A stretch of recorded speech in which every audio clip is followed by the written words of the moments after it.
And let's keep going and move on to the 8-mark question. So with reference to extract B, examine the likely benefits to consumers of the integration between BT and EE.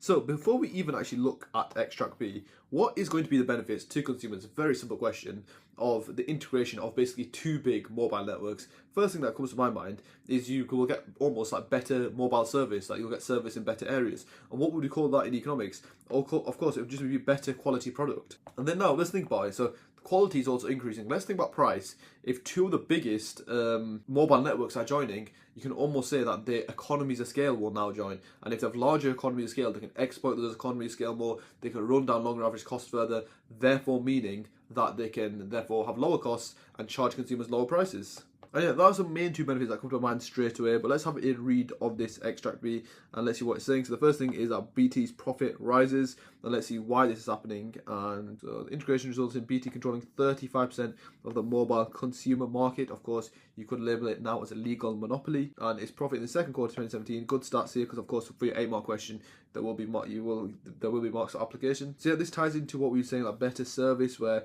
they're able to choose between BT, EE or PlusNet.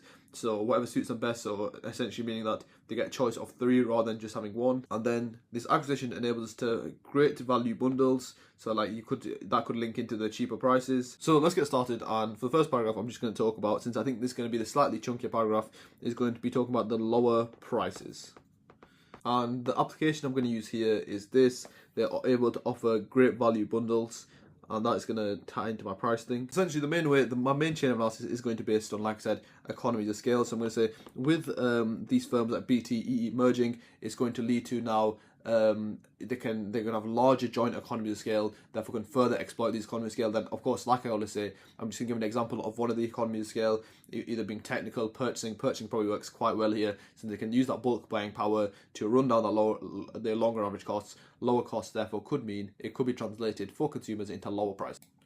Okay, so that's how I'd word that paragraph. So consumers will benefit from lower prices, e.g. able to offer great value bundles. That is a bit of application from the extract. With BT and EE merging means that joint larger economies of scale, e.g. purchasing economy of scale, buying in larger volumes, it increases the bargaining power, thus able to negotiate lower costs, so run down the LRAC.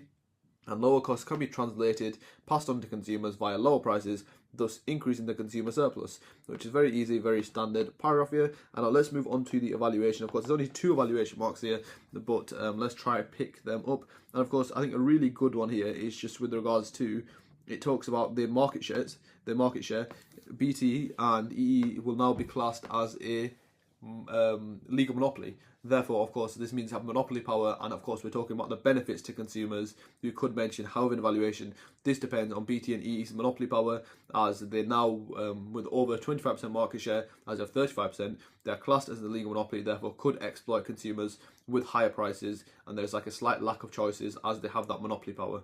And of course, an even more specific one would be just talking about economies of scale, as in reality, joining these economies of scale will be quite difficult, and when the mergers do happen like this, it can lead to diseconomies of scale, and it's quite hard for example, the new teams to work together. It takes a bit of time for these to gel, and that would lead to initially diseconomies of scale. So that is how I write my second and my 2 evaluation points. Of course, kept them quite brief, didn't really. And that is just the 2 points. I haven't added any detail into the writing. But yeah, now let's move on to the second point, which is of course improvements in quality. So for the second paragraph, the way I'm going to develop the chain of analysis is essentially that the improvements in quality will be due to, as they merge, they have more monopoly power, they'll make larger supernova profits, they're going to invest these large supernova profits into R&D, and therefore, in the long run, it's going to lead to better quality products for the consumers.